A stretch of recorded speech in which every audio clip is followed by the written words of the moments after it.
Hello friends, how are you? Today I am show you how to delete Instagram account permanently in 2025.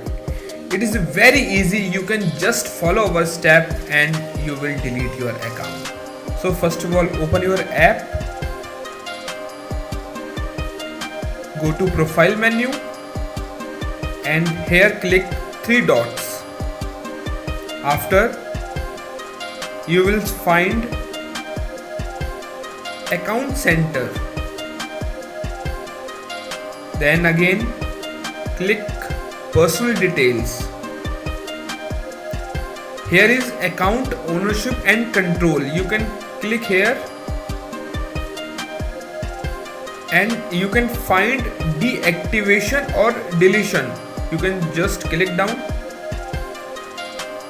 click on your account which you will delete it.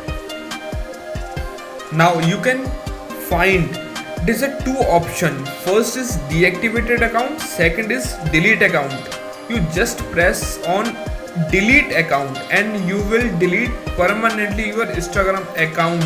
After you will click continue, choose your option to delete something else, continue.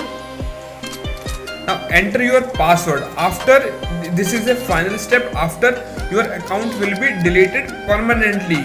So friends, this is a way how to delete your Instagram account permanently in 2025. If this video helpful, then you please subscribe our YouTube channel and like and share also. Thank you friends. We will see you in next video.